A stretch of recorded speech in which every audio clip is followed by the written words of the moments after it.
topic of this panel is digital assets, payment systems, and financial regulation. And in the context of this conference, I think this very much fits into the new challenges portion of this conference. We've gone through a world in the last decade of quite a lot of flux around these topics. The landscape around financial technology, and particularly technology around money and payments and settlements, have changed quite a lot over the last 10 years, and I think has accelerated over the last few years. The landscape around financial intermediation, with the movement of activities outside the banking sector, has also been something that's very marked over the last decade, and something that we will hear about in this panel. And then another topic, and maybe it's a very particularly new challenge, which I would love to hear the panelists talk about, is since post-war, we've lived in a world in which the dollars and the safety of treasuries has undergirded the US dollar as the reserve currency of the world. And I think in the last month, there have been cracks in that. It would be another particularly new challenge that it would be nice to hear something about. So with that, I'm going to stop and turn it over to the panelists. We have four panelists: Darrell Duffie, Luis Garicano, Charlie Calomiris, and Larry Summers. Each of you has 12 minutes. I will be strict with time. Darrell, the floor is yours. Thanks very much, Arvind.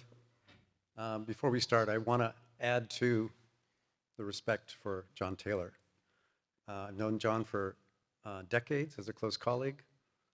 Something that he and I worked on together, that he led, which hasn't been emphasized, is his work on making it possible for large financial institutions to fail without bringing down the financial system. And his leadership on that project, which was called Chapter 14, I believe had a big influence on the sections of the Dodd-Frank Act that we have today. So thank you, John, and thank you for the opportunity to work with you. Well, our charge in this panel includes new forms of digital assets and payment systems. So I want to talk about some big changes that are coming into the core of the financial system in the way that money moves through the system.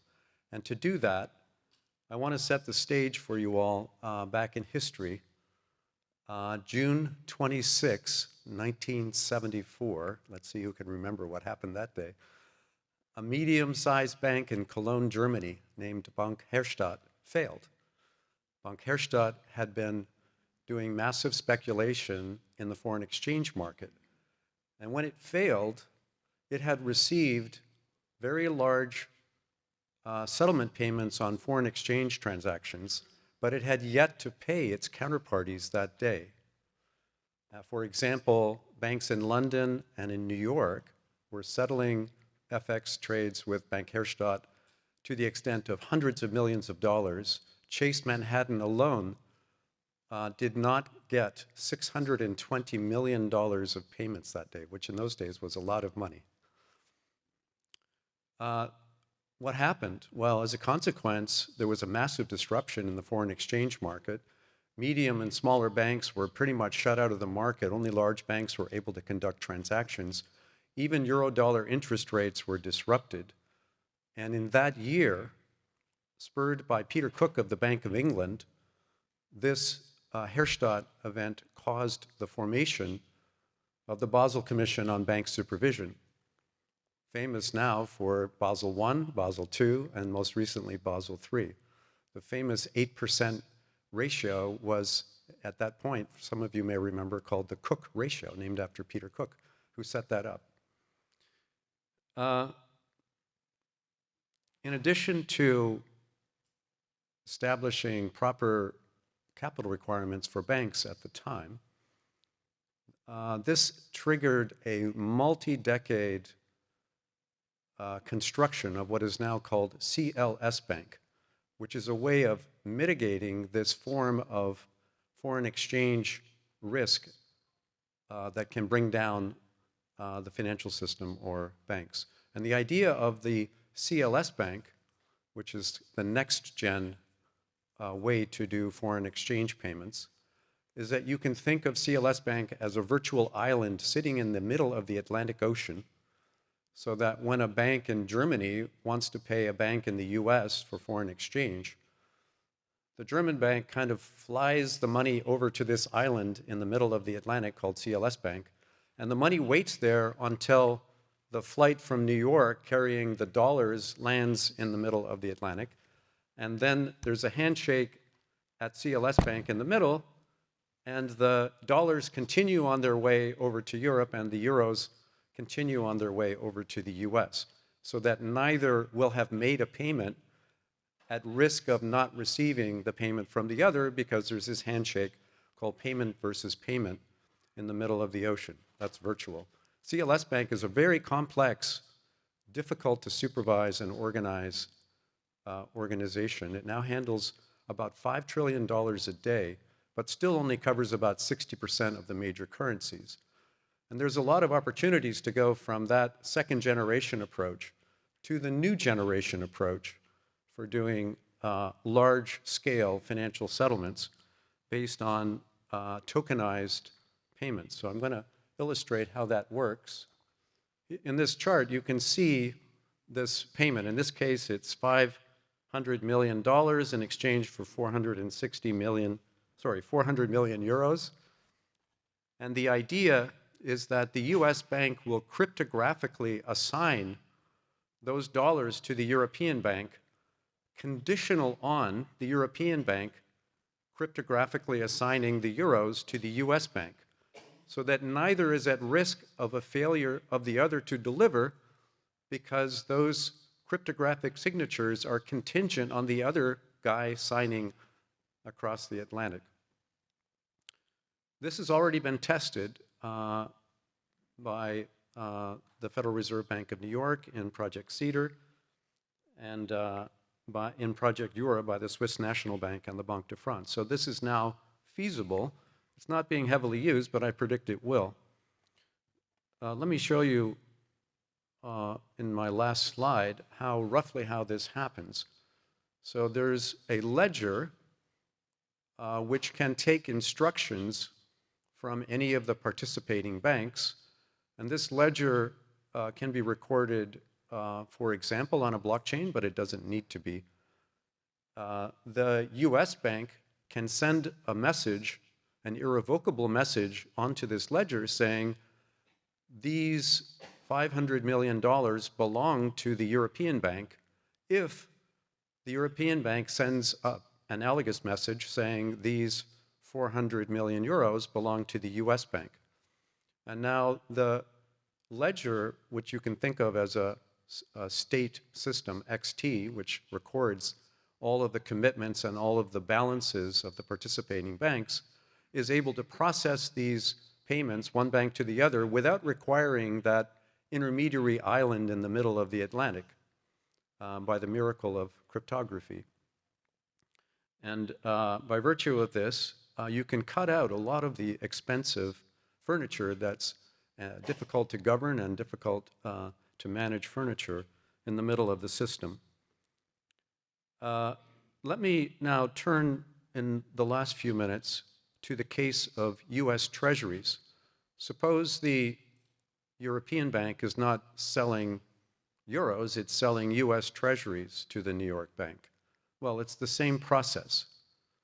And it might seem futuristic, but it's happening today. There are already billions of dollars of US Treasuries that have been put into tokenized form and exchanged between major counterparties. It's being tested and used by major firms like Bank of New York Mellon, using a system called Canton Networks. The market, while it's currently in the billions of treasuries, is potentially much larger, an addressable market of, let's say, in the trillions. There's already $5 trillion a day of transfers of treasury securities that could be mobilized using this form of tokenized exchange. And that, as you might note, I mean, we're in the middle of a big movement towards central counterparties. It need not require a central counterparty. So it's the next gen. How long it will take, we'll see. but it's already in motion. So let me complete this idea with some of the key challenges, which I think will engage some of the central bankers here. So first, there are going to be some legal issues. What is it exactly that perfects your property interest in the transfer of these treasuries and cash? And those are being surmounted now internationally. In the United States, there's a movement to update the Uniform Commercial Code so that court precedents will lock down that you actually own the treasuries when they're assigned to you on the blockchain. It may seem obvious, but when there's billions of dollars of treasuries involved, you want to be sure that you actually own them. That could be circumvented by legislation that's going through, perhaps through Congress on digital assets. Who's going to tokenize the treasuries and who's going to tokenize the cash?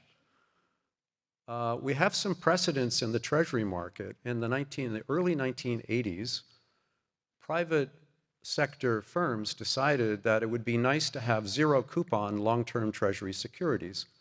So what they did is they purchased normal coupon treasury securities, put them in a legal lockbox, and then issued from that legal lockbox zero coupon securities. And so the private sector could do this. They could tokenize the treasuries on their own, and that's actually what's happening today. On the other hand, in 1985, the Treasury Department said, well, wait a minute, these stripped treasury securities are actually trading in the market sometimes at prices that are richer than the ones that we're issuing. We could do that. And the Treasury Department started to issue its own zero coupon treasury securities. I think the same thing could happen in this case. Once the superior liquidity and mobility of tokenized treasuries from the private sector starts to become apparent and they have a convenience yield, the Treasury Department will eventually get around to issuing their own tokenized treasury securities. What about the cash side of the transaction? Who's going to tokenize the cash dollars? Well, I don't think that hundreds of billions or trillions of dollars a day are going to go on a private sector stablecoin in a decentralized finance setting. I don't think, if you're familiar with USDC, I don't think the biggest actors in the core of the financial system will be happy with that. Will they use tokenized commercial bank deposits? Perhaps, but they're more likely, because of the risks involved in the multi-trillion-dollar-a-day market, if they use commercial bank deposits, to back those one for one with reserves. And now we could get into the same situation. If those reserves are backing commercial bank deposits, perhaps the central bank itself, the Fed, or foreign central banks in their cases, will issue their own tokenized forms of reserves. Would that be a central bank digital currency? I would not use that term. It's no more a CBDC than currently reserves are a CBDC. Both are central bank issued, digitally recorded cash money from the central bank. Instead of calling them CBDCs, I would call them just tokenized reserves. It's just another ledger for holding the same instrument. President Trump recently banned CBDCs. There's no reason to think of that ban as applying to anything like tokenized reserves. There are still, however, other challenges. You'll notice in this diagram that the US bank had to put up the money before the transaction was completed. In the legacy financial system that we're dealing with today, the US bank wouldn't need to actually commit the cash until the settlement. In this case, it needs to have the cash before it enters the trade.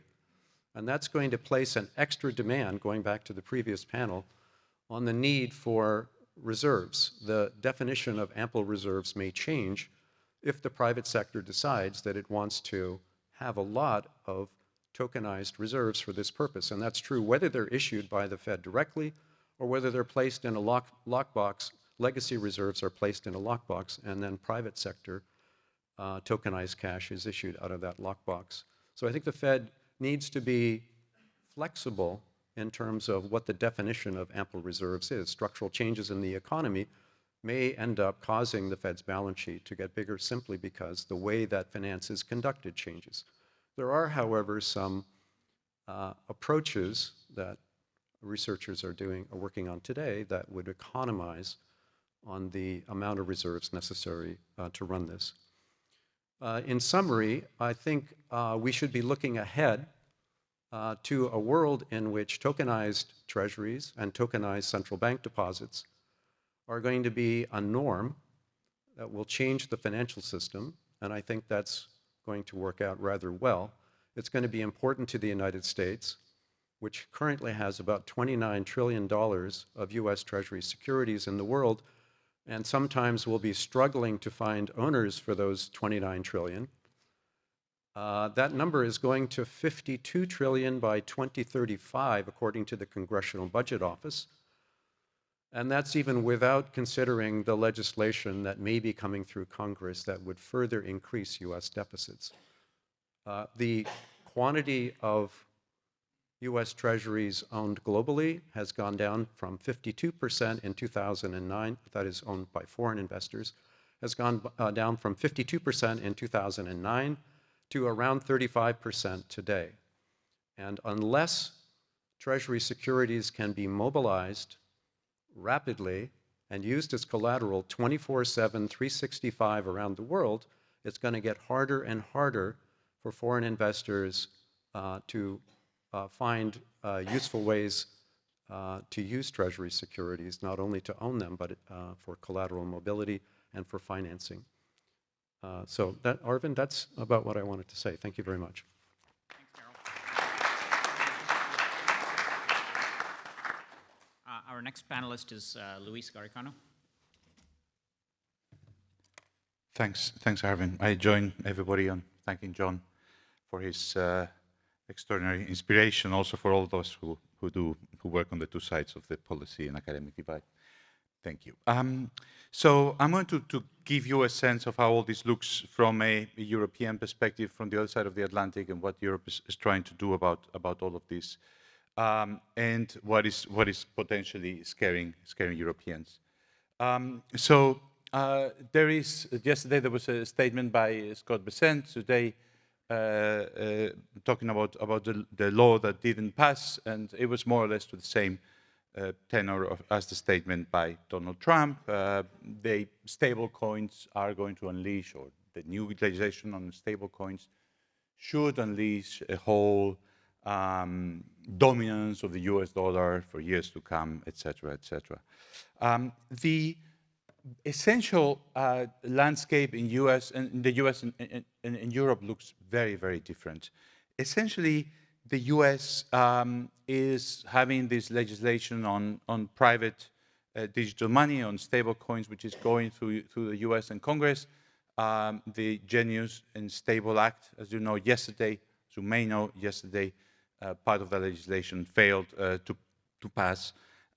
Europe has passed legislation on stable coins within the general markets and crypto assets legislation, which is a little part of that broad legislation concerns the stable coins. On public digital money, the US has basically, as Darrell just told you, forbid it. The Trump administration has issued, President Trump has issued an order forbidding it. But Europe is actually moving ahead with a CBDC. The European Central Bank pushed a project. The European Commission has picked it up. It's making its way through Parliament.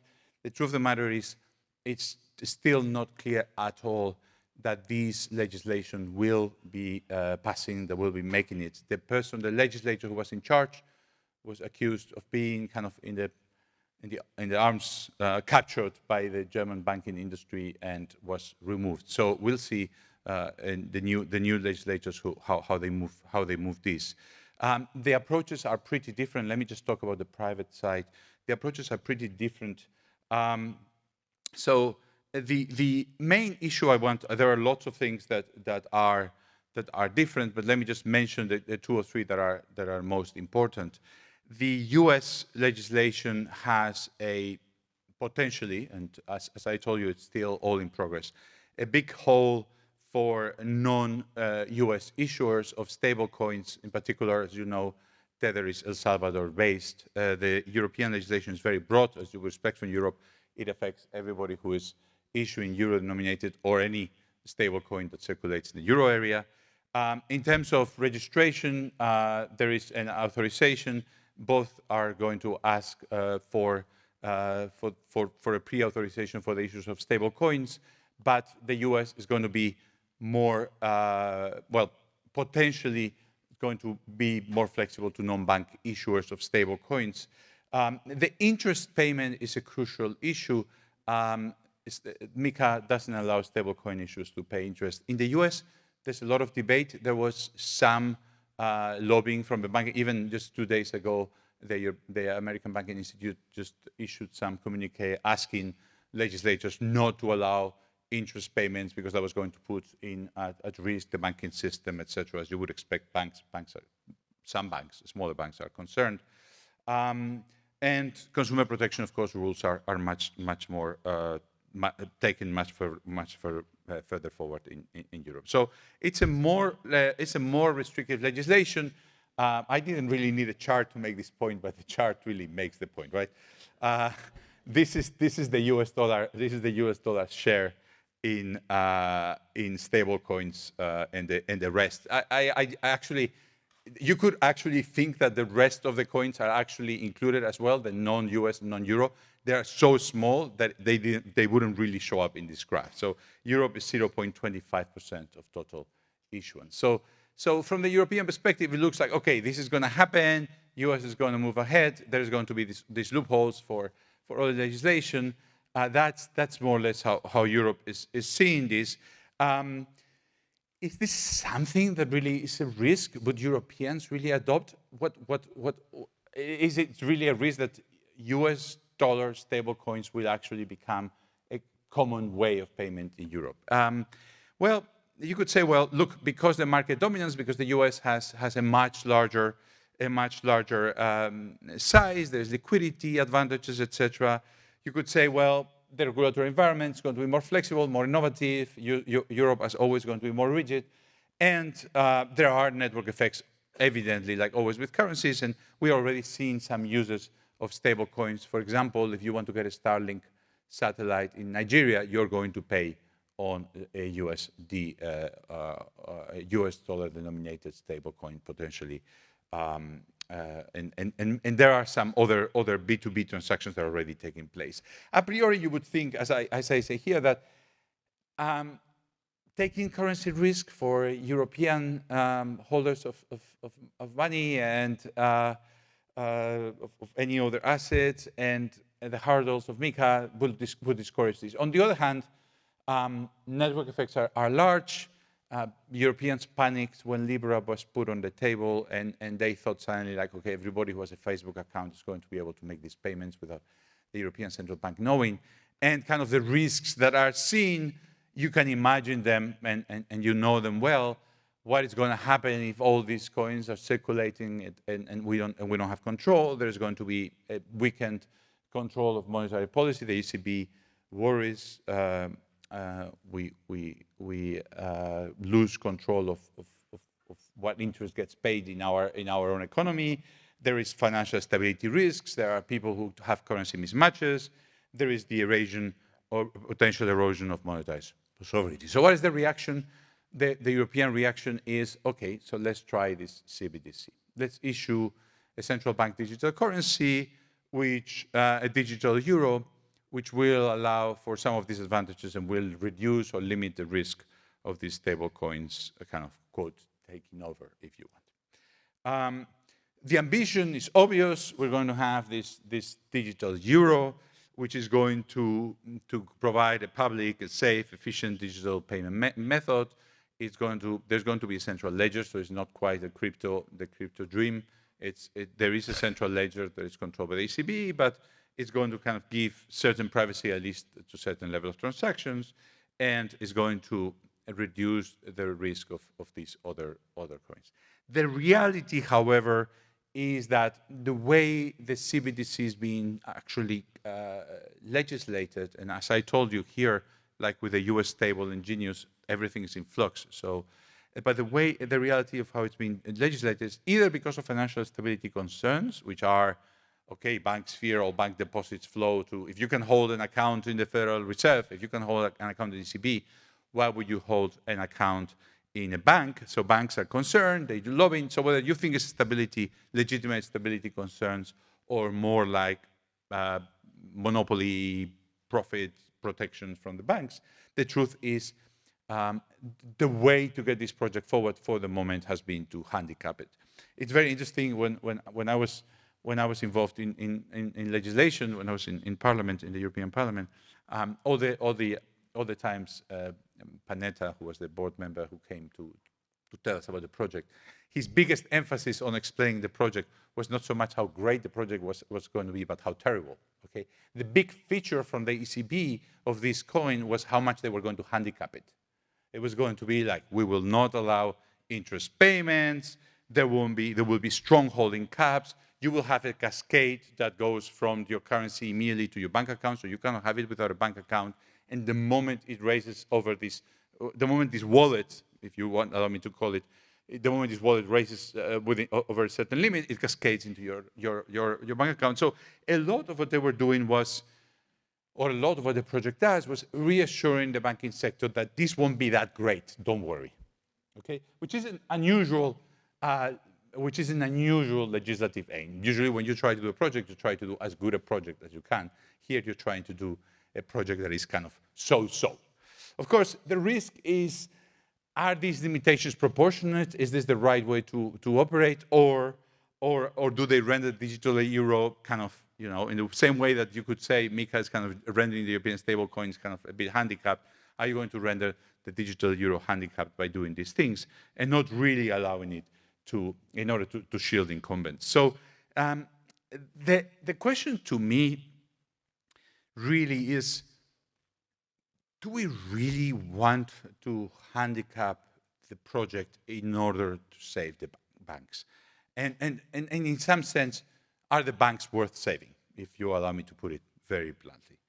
So to a large extent, the functions of the banking system, as most people in this room know, are increasingly being unbundled. Non-banks are doing in the US a huge amount of mortgages. That's not happening in Europe.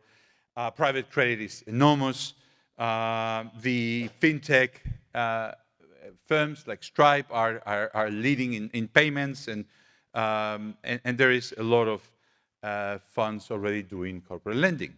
Now, on the one hand, banking functions are increasing, and we're seeing banks doing more and more. On the other hand, we keep being terrified to death of our banking system, right? It happens again and again and again. Last time I was in Stanford, I made a morning visit to see an actual bank run in person. On Monday, I was there, one of the people in the SVB queue, just seeing what a queue looked like in a bank run. So there's a high leverage, there's susceptibility to runs. We are getting ever larger state guarantees. There is another run, there is another new things that get protected, new liabilities get protected, and the commercial real estate exposures, the links between the bank and the non-bank system through all of these lines of credit that potentially are going to kind of go back into the banking system if there is any crisis. All of that tells you, like, I mean, we are protecting a system that is very, very fragile. And is this an opportunity, like, on the one hand, the stable coin, on the other hand, the CBDC, an opportunity to move beyond this fragile system? And should we be so concerned about protecting it? Obviously, everybody's thinking, hey, transition dynamics and transitions matter, and I am not going to reduce this. I'm not going to reduce this or underplay this concern. So that's where Europe stands right now, on a basic dilemma between making the digital euro kind of restricted enough that it protects the whole banking system, but making the digital euro to some extent attractive enough that people adopt it and that stable coins don't become, or US dollar denominated or other variants of this are not the ones that are winning the battle. That's all I wanted to say. Thanks very much.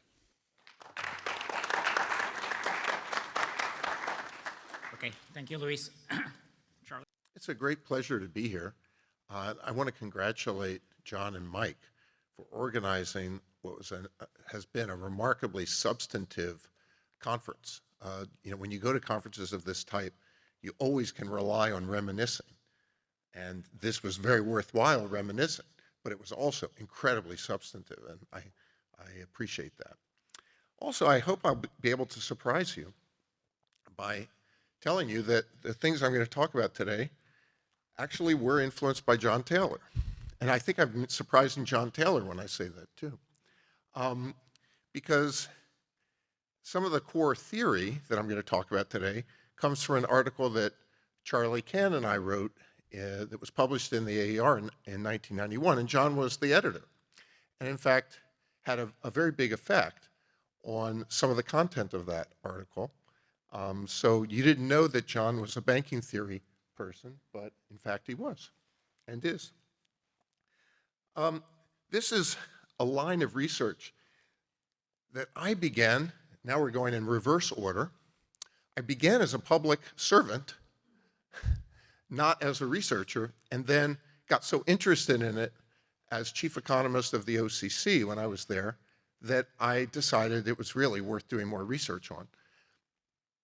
And what you'll see is that, interestingly, although Luis and Darrell and I haven't talked at all prior to this, that we all have a lot of common ground in our thinking about this. And I realize that a lot of you have not really spent much time thinking about crypto, or you think it's some sort of teenage nonsense. And I think that there's a lot of validity to that point of view. However, I want to tell you that stablecoin is different. Stablecoin is big. It's already having some significant effects. It's going to, I would say, transform the medium of exchange in our financial system soon. And that long term, I'll come back to this at the end, we can even think about it as a way to transform the unit of account and actually displace the dollar. And I'll talk about this as a theme that goes back to ideas that Irving Fisher, Milton Friedman, Bob Hall, and others have had about what is an optimal unit of account and how you can get there. So there's a lot to stablecoins that's worth your investing some time in learning about them.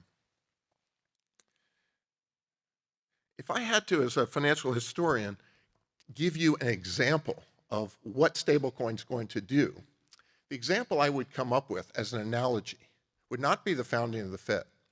It would be the chartering of the Wesel Bank. Because the Wesel Bank, as an institution, fundamentally transformed and enhanced international trade throughout the world as a medium, creating medium of exchange, changed the network of exchange among intermediaries to be accounts at the Wesel Bank, and got rid of a flawed unit of account to create an artificial synthetic paper unit of account that no one had ever imagined before. That kind of transformation, I can't think of any other time it happened. And I think that's what we're looking at right now. Okay, so let me tell you some stuff that you already know. Next slide, please. Oh, I'm supposed to be able to do that. Oh, I can. Great. So, the core businesses that banks are engaged in, they're losing market share. I'm not showing you graphs because I don't have time. They're losing market share, both on lending and on payment system functions dramatically. There are some of that on the payment side has to do with things that really are still mainly going through the bank plumbing still. PayPal is not a fundamental innovation of payment systems. Stablecoins are, because they will operate with a completely new network and a whole new way of executing. So now we're talking about gross time to get to what Darrell's talking about. Now we're talking about gross real-time settlement at the speed of light in retail transactions. That's a big change. Stablecoin is the interesting thing to talk about, not Bitcoin. Now, all transactions balances that anybody wants to hold over some unit interval of time have to be stable in value, or you wouldn't put your transactions balance into that. Stablecoins are the only version of that worth talking about. So forget Bitcoin. Bitcoin's a good thing to do if you want to send money to your Venezuelan relatives. You buy it, send it to them 5 minutes later, they sell it. Nobody's holding a balance of Bitcoin as a transaction device. Now, the interesting thing, of course, is that I spent talking about banking in the 1980s and 1990s, I spent most of my time talking about all the great advantages of bundling. Well, guess what? In fact, my article on that was the one that John was the editor of, and Loretta Mester, who's here. It's an amazing combination.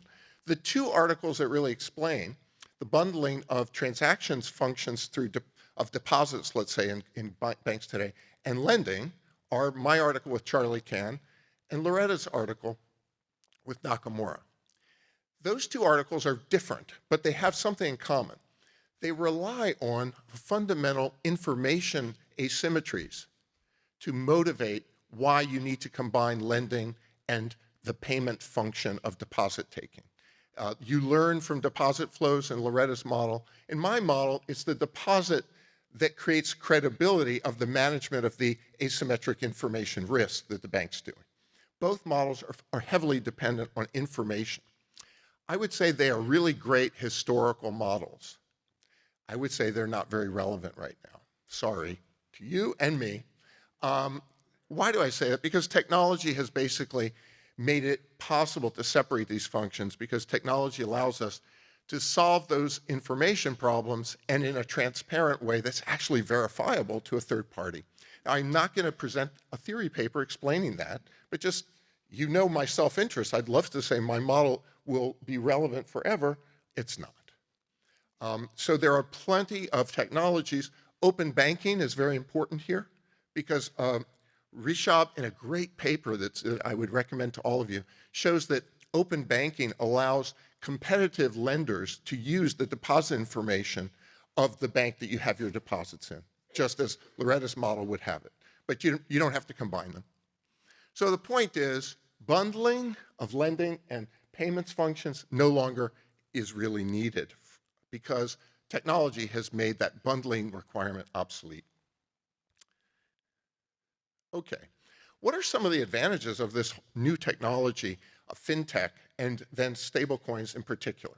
And I'll combine them into a single presentation. So the main thing, when I was at the OCC, we had a whole task force on financial inclusion, and they were extremely excited about the way fintech was creating financial inclusion opportunities that didn't exist before.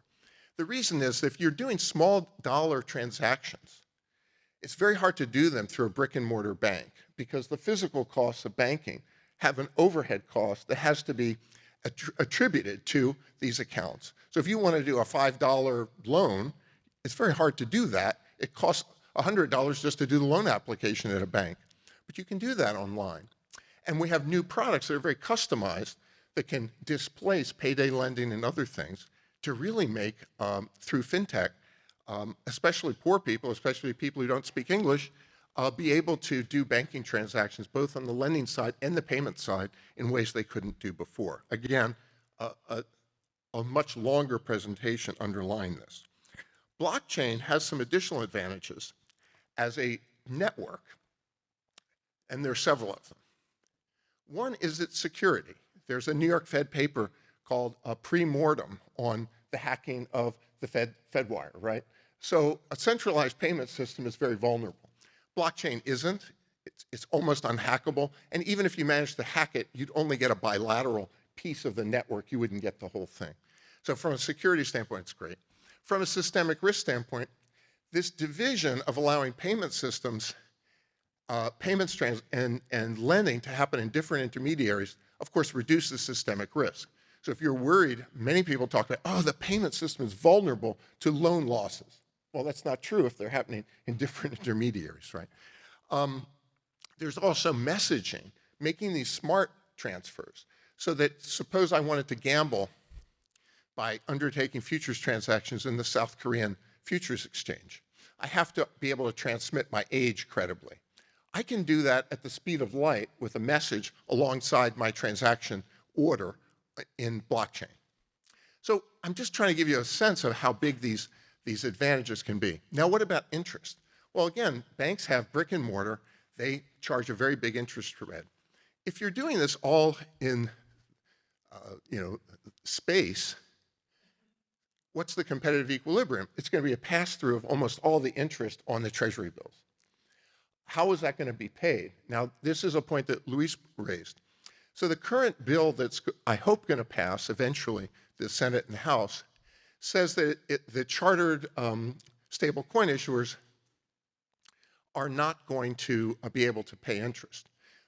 Don't be confused by that. You don't pay interest on the stable coin, but the security that gives you the ownership interest in the stable coin will bear interest. And I'll talk about those securities very quickly, but one version of that could be perpetual preferred stock.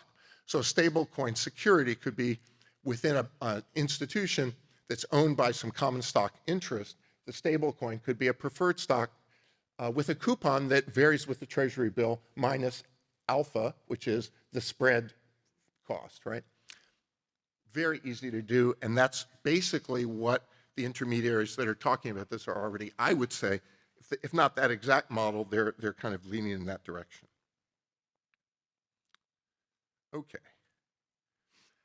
There are a lot of advantages from chartering stable coins. I'm sorry, yeah, gosh. Okay, so I'll give 30 seconds to that and then move to the other. A lot of advantages from chartering them that have to do with auditing to make sure they actually have the reserves, to make sure that the algorithms do what they say. My view of this is these don't require redemption, by the way, because they do require some kind of credible algorithm that buys and sells on a secondary market platform to make sure that you maintain the stability of the value. Okay. And I'm going to skip to the incumbent losers have been the big problem. Note that the Fed, I would say for transparent political reasons that are good in this case, withdrew its guidance that was crippling the development of stable coins just a week or two ago, and that we have legislation that's likely to go through. Why? Because the banks, I guess, have decided if you can't beat them, join them. And so they want to be able to have a chartered subsidiary that's doing stable coins. But our legislation is going to allow either non-banks or banks to have these charters. Charters are a good idea, especially if optional. Finally, so I think the biggest issue is how will competition happen? Tether has a 90% market share. It's a horrible version of stablecoin. There's nothing good about Tether in terms of governance, in terms of accounting, in terms of anything. But they have a first mover advantage. Why do they preserve that? Because of network issues. They are blockchain embedded in both Ethereum and Bitcoin. So there's this kind of scale network effect that Luis was talking about is very important. Where are the big competitors coming from? Well, there's the US-based Circle, which has just done an IPO or announced it's going to do an IPO. And there's something even more interesting called the Global Dollar Network. I know I don't have time to explain it to you, but it's a consortium of different firms that are coming together. They've already formed their network, and they're going to allow others to piggyback onto the network to create a big scale of a stablecoin that can challenge Tether. I'm putting my money on them. One thing I think the regulators could do that would be really helpful is to clarify the common use regulations before we build the rails. So think about railroads or utilities. So people at the Global Dollar Network might want to build a rail to create more competitive advantage and scale. It would be nice if they knew what the rules were going to be of who was going to have to be allowed to use that before they do it. So this is some of the stuff I think we should be thinking about. I know I'm 30 seconds over. I just want to point out the amazing thing as an economist to me that comes from stablecoins and from blockchain is that once we have all these transactions, they're recorded forever. That means we can actually observe the consumption bundle for tradables and non-tradables. That means that we could create, through kind of beta optimization, a finite number of things that would span that consumption bundle very well. We can tokenize those things, like the stake that you have at Ruth's Chris in Washington, D.C. And we can have about 1,000 of those and use them to create a synthetic unit of account that would have lots of advantages from a consumption standpoint. I think it's going to happen. I'll guess decades from now, but I think it's going to happen. There'll have to be lots of interesting questions answered. How many of these would you need? That's a Mundell optimal currency area question. Maybe there'd be 6 or 7 in the US along with the one national one. And that's where I think some really interesting research is heading. That is how we're going to abolish this horrible bad innovation called the Federal Reserve.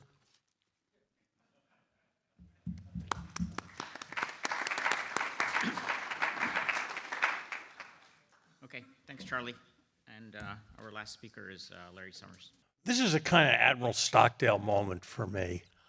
Admiral Stockdale was the guy who was Ross Perot's vice president, got into the debate and said he had no idea why the hell he was here. And I've got about that feeling on stable coins and all the stuff that the 3 previous guys talked about. I called John about 2 weeks in advance and tried to get this rearranged, and he said, no dice, just be provocative and interesting and say stuff that'll make people mad. And that wasn't an entirely alien idea given my personality, so I decided that I would go through with it. I've got 4 things to say here today. First, John Taylor's a great man. He's done really important work that has had huge influence. I haven't agreed with large parts of it, but that makes it much more important. The best line any physicist ever said, criticizing another physicist, was Wolfgang Pauli saying of somebody's theory that it wasn't even wrong, by which they meant there wasn't something clear enough and vivid enough that you could even discuss. It is the great attraction of John's work that that's never true. The Taylor rule is something you can test. The policy propositions that you should use a rule to guide monetary policy are clear and are something you can argue about. And whether you agree or whether you disagree, you are wiser at the end of the process. And so I think John has made an immense contribution to the discussion of monetary policy, for which we should all be grateful. And I'm glad to have my small role in celebrating him. John.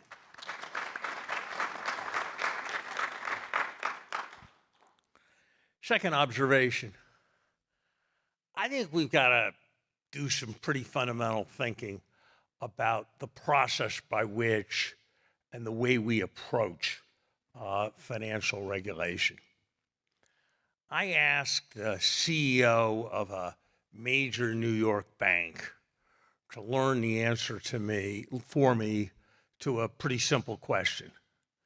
I said, how many people are there on the average Tuesday who work for the federal government, who come to your offices at 9 in the morning and who leave at 5 in the afternoon and who are trying to patrol you and regulate you on the average Tuesday?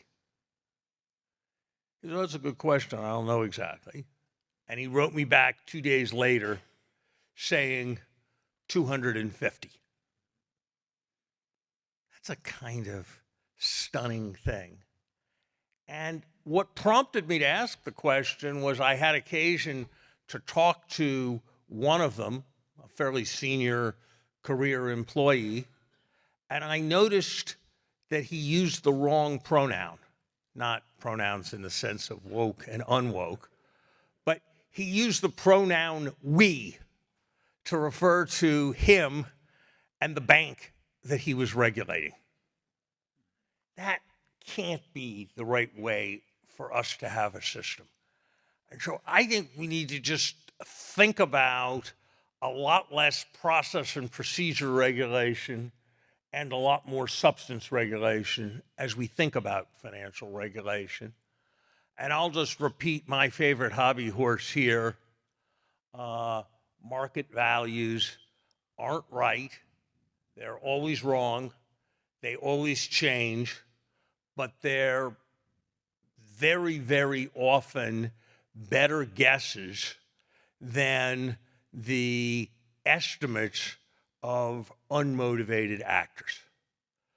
The most important thing that people who've studied finance understand, and that people with law degrees do not understand, is that it is much safer to loan somebody 96% against Microsoft stock with daily settling up than it is to loan somebody 50% against a shopping center with settling up every 6 years.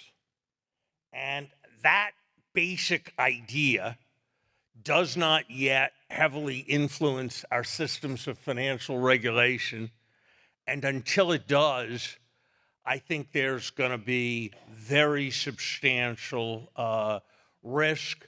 I think there is a major cultural problem that comes from people's tendency to blame all that is wrong on innovation, when the vast majority of financial accident has to do with long-term loans against real estate, just like it did in 1910. My second broad observation: I am confused about the issues around what should the government do and what should the government make sure that the private sector does. Not by the standards of the Hoover Institution, but by the standards of Harvard. I give a pretty good anti-socialism speech about how the government doesn't understand, and the government's inefficient, and the government screws things up, and how it's good to have decentralization and different information, entrepreneurial incentives. Really, I promise, I get it. And I believe all of that. And when first exposed to the idea that the government should be the one who created the stable coin, or the government should create a system of deposits for every American at the Fed and all that stuff, I had all those reactions, and I was good at saying, you know, Stalin had a really great theory of automobile production. If they were all the same and they were all colored black, it would be really efficient and you'd get economies of scale, and that didn't work out that well. So really, I promise I get it. On the other hand, there are two other things that I'm aware of that I think are kind of important. One is that for every dollar somebody pays into Social Security with a contribution,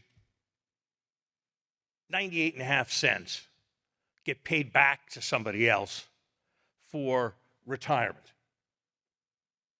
If you do the same calculation for IRAs and 401ks and stuff like that, the number's about 81 cents. Now, you know, you get more choices. You can have an S&P 500 fund, or you can have a Bitcoin fund, or you get more choices.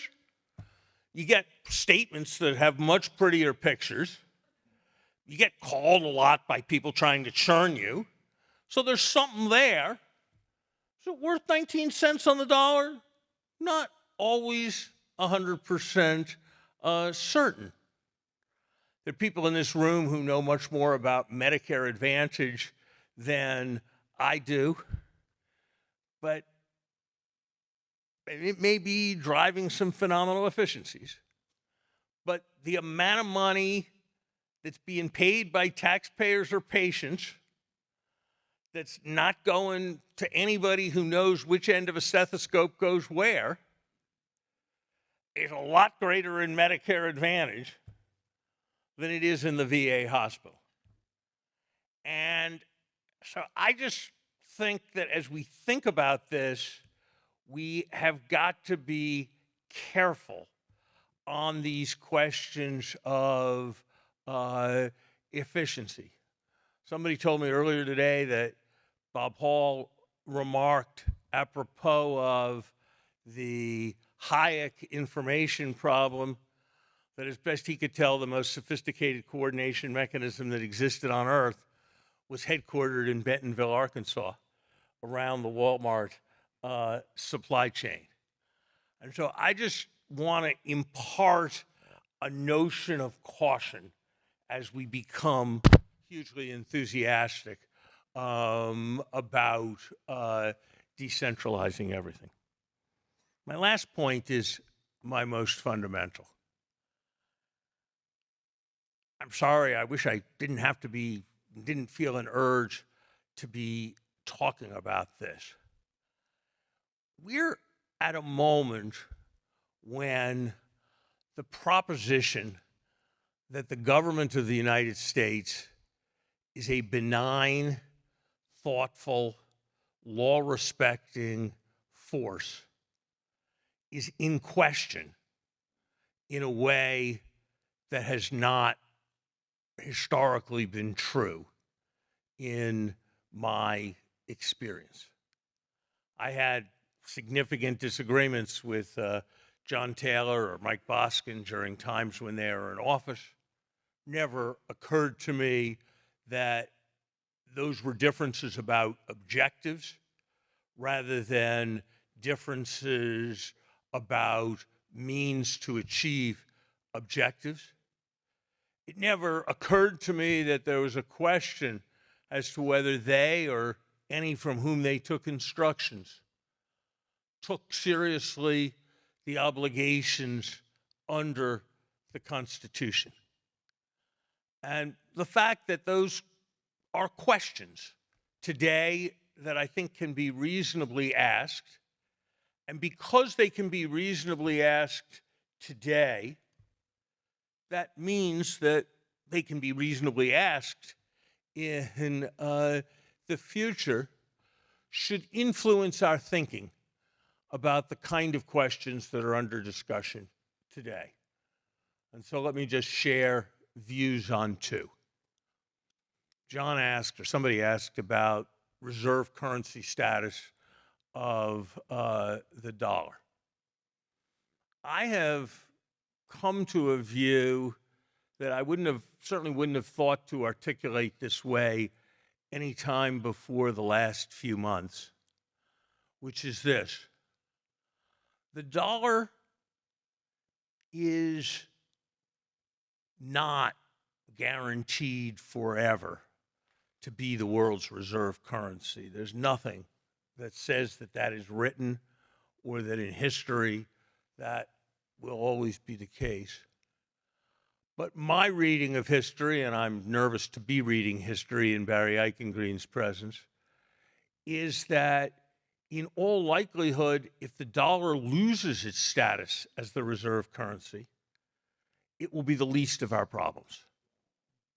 That if the dollar loses its status as a reserve currency, it will be because we're no longer a place that provides rule of law. It will be because we're no longer a superpower. It will be because we are no longer trusted. And if those things happen, the fact that we can't save 20 basis points and can't have the extra security that comes, and there's some limits on the scale of our borrowing, those will be the least of our problems the day the world is united against us. And so I think the right way to think about our reserve currency status is to think about it in a broad context where it's not that we really need to worry that bad things will happen because we've lost reserve currency status. It's that it will be yet another symptom of bad things that today are a serious threat in our country. Last thing I want to say something about is a consensus that seems to have emerged over the last 15 or 20 years that I used to kind of buy into, and now I think might be misguided. And that is that monetary policy and the printing of money or the setting of interest rates, because of the dynamic consistency problem, is a sacred thing from which independence needs to absolutely be there for the reasons that are commonly talked about. But financial regulation, that's like a political thing that needs to be accountable because it's just another kind of policy like everything else. So it's unthinkable that the chairman of the Fed resigns when we have a new president, but becoming quasi-obligatory that the vice chairman for regulation and supervision turns over. It's essential that the chairman of the Fed delegate heavily to the vice chairman for regulation and supervision, because if the chairman started taking strong opinions and making his or her weight felt on regulatory questions, then they'd be enmeshing themselves in politics, and then they couldn't be relied on to be completely independent and reappointed by presidents of either party. Maybe that's right, because there are all kinds of judgments involved in regulation. Maybe that's right because the dynamic consistency problem that is the core of the case for monetary independence is much more present in that area than it is with respect to regulation. That's possible. But when we've got a government that extorts institutions, extorts law firms, extorts universities, on occasion extorts companies entirely lawlessly, and bank regulators have basically legally have the power to say, I'm not comfortable with risk controls at your bank, and I think your bank is a threat to fail in a dangerous way, so your bank is closed, with far less safeguard than surrounds what the President of the United States is doing to law firms and to universities. When that power exists, and when leverage brought on financial institutions is basically the power to transfer resources. The power to lend is the power to give. Anybody who doubted that just needs to have considered the PPP program a few years ago. Are we sure that it's such a great idea to say that it's really important to ensure that financial regulation is politically responsive? Are we sure that that's really more important than the monetary dynamic consistency stuff? I'm not at all sure. There's been this huge set of repeated demonstrations all over the world that the people hate inflation, and so doing inflationary things isn't such brilliant short-run politics. There are enormously sensitive markets. I'm for monetary policy independence, but gosh, when I think about where the excessive intrusion of politics could do damage, I'm not at all sure that this idea that financial regulation should be politically responsive, but the other stuff should be entirely insulated because they're of entirely different magnitude.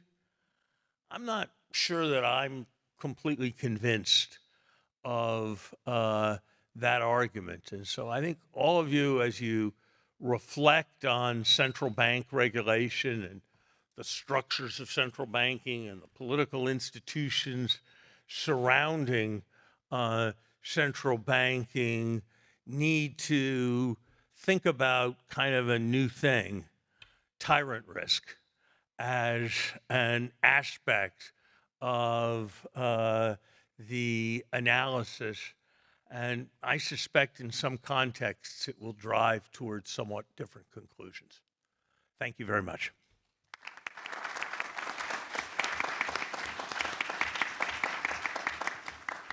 Okay, thank you, Larry. I have done a poor job on time management, which is to say we're out of time. So my suggestion is we close right now. And I know there's good discussion we can have. Let's have it over the break rather than take more time. So thank you again to all the panelists.